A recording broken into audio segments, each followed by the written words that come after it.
As parents, it's normal to worry about what our children's future will hold. On the TV, radio, and social media, we see and hear about the challenges in our environment today. But there's so much information out there that it can be hard to know what to trust, what it means for our family, and what, if anything, we can do about it. So let's focus on simple, down-to-earth actions we can take to support our children's well-being, nurture our family bonds, and lower our bills, all whilst helping our environment. Well-being and bonding. Learn together. We all know young children are naturally curious. Exploring our world together can be really fun and a bonding experience. The fact is, we don't have to branch out to explore our environment. It's all around us, everything we see, and even things we can't see, like the air. Travelling by foot, bike, or public transport gives us more chance to engage with it as well as each other.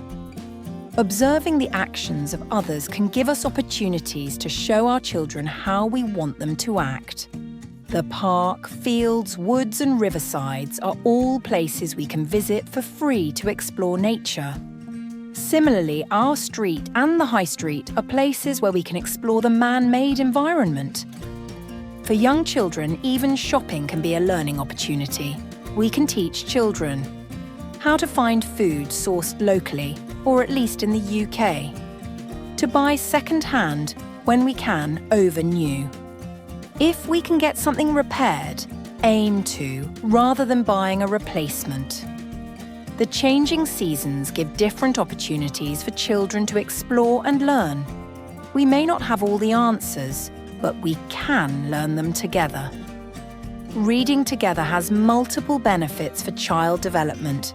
It's also a bonding experience. Children love to read about our environment, and we don't have to buy books that can be borrowed for free from the library. Lowering bills. Pass down knowledge. Our environment doesn't end at our front door. The clothes we wear, the furniture, devices, food, water, and energy we use all come indoors from outside. Waste not, want not is a life lesson to pass down to our children so it can take root from an early age. We all know heating takes energy. We can start teaching children early on to dress appropriately for the weather and season. This includes indoors, where even a degree on the thermostat increases our bills. Similarly, children really do grow like weeds. Fortunately, young children especially often do not need new clothes. Hand-me-downs from relatives or cheap bulk buys online can save us money. As children grow in age, we can teach them that when we aren't using lights or devices, the switches should be turned off. We can also keep in mind that hanging clothes to dry when we can is better for energy use than using a tumble dryer. When it comes to food, growing some was an activity many of our grandparents would have enjoyed. For children especially, it can be educational and fun. Tomatoes, beans and kale are good plants to try growing indoors near a window.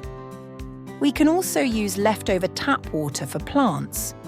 Perhaps there's no better way for children to learn about food than by cooking together.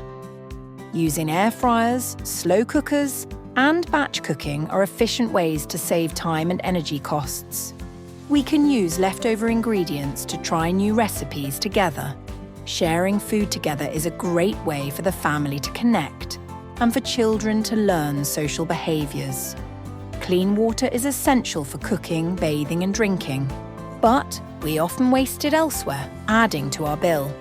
When we are teaching children to brush their teeth, we can teach them to turn the tap off between rinsing. As children grow in age, taking showers can use less energy and water than baths. Also, we can teach them that the washing machine and dishwasher should be full before turning them on. Planting seeds for the future. Role model. As parents, we are our children's role models. But parenting isn't always a walk in the park. Here are some simple tips to remember.